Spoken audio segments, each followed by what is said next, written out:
À la salle polyvalente de Gundershofen, l'ambiance était au tir sportif et ludique dimanche 15 octobre.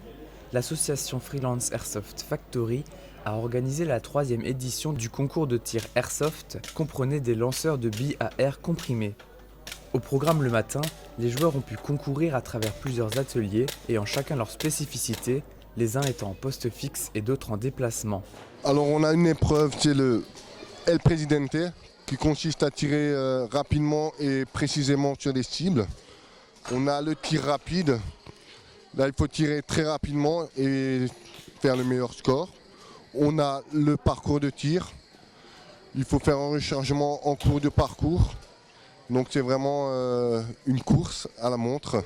Cette année, on retrouvait parmi les nouveautés un poste doté de ballons de baudruche qu'il fallait exploser. Un atelier pour les enfants était mis en place où ils ont pu faire tomber des conserves.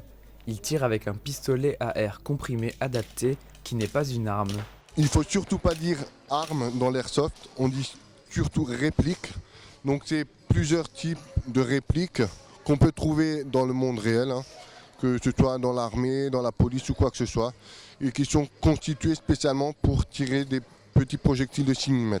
Pour ce sport, les règles sont strictes. Le port des lunettes est obligatoire, on utilise les répliques seulement dans des zones prévues sur ordre d'un organisateur. Seules les cibles sont visées, car si une infraction est commise, le joueur est exclu. Cette discipline se pratique en intérieur, mais aussi et surtout en extérieur. Un sport majoritairement masculin, mais de nombreuses femmes participent et n'en sont pas à leur premier coup d'essai. Une fois dans l'année, on les accompagne en gros, mais on se débrouille pas mal aussi. Nous, on est attirés par le tir déjà pour commencer, et ensuite on accompagne surtout nos hommes qui font beaucoup d'airsoft eux-mêmes. Après les qualifications de la matinée, les 32 meilleurs tireurs ont pu s'affronter au cours de l'épreuve du shoot-off. En duel, chacun des deux joueurs devait faire tomber toutes les cibles appelées poppers en premier. Si ce sport vous intéresse, vous pouvez contacter l'association Freelance Airsoft Factory et pour plus d'informations, rendez-vous sur leur site internet. Niederbronn-les-Bains félicite ses champions sportifs. Lors d'une soirée, les performances de la saison sont valorisées. Il y a 22 associations sportives à Niederbronn-les-Bains. Cette année, la cérémonie du 13 octobre était placée sous un signe particulier, celui des Jeux Olympiques de Paris 2024.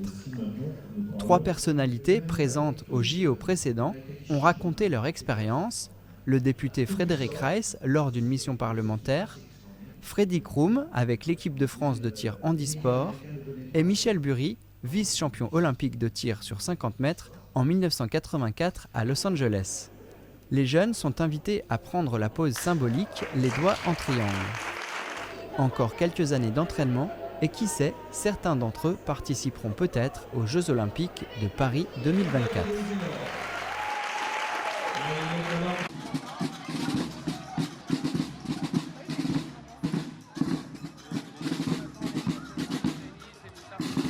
Fête du village à Merzwiller. Les conscrits de la classe 2000 perpétuent la tradition. Armés de sifflets, ils ouvrent le cortège suivant la voiture des pompiers de la ville jumelée Bourgogne.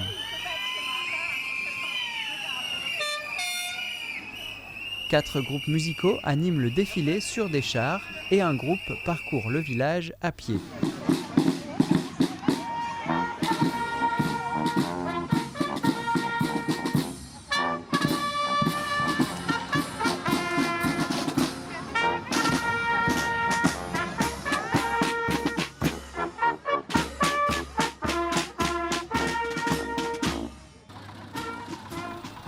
Les associations ont rivalisé d'imagination pour proposer costumes et déguisements.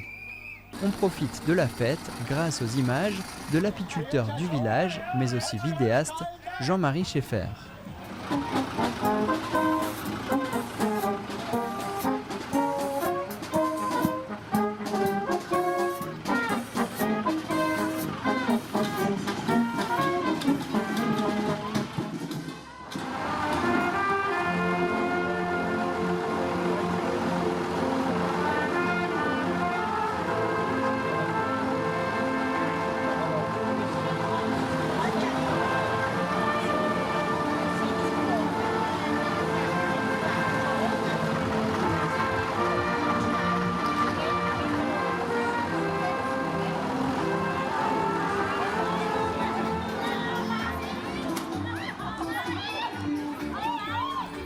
Des bonbons pour les enfants, des moments de franche rigolade et des sensations fortes, tout est réuni pour une belle fête.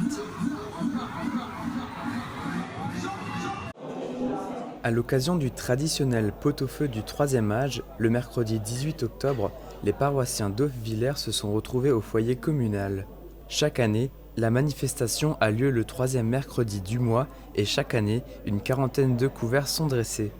En chef d'orchestre, on retrouvait le conseil presbytéral. Avec le départ à la retraite du président, le pasteur Denis Klein, c'est le vice-président Jean-Jacques Glasser qui chapeaute l'événement.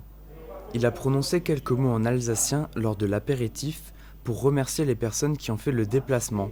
Les membres du conseil presbytéral qui étaient disponibles le midi ont pu aider à la partie logistique. Ce sont les personnes qui assurent la préparation du repas, en particulier le dessert. Pour la partie principale du repas, eh bien ça fait déjà, je crois, 3 ans que nous faisons appel aux restaurateurs du village.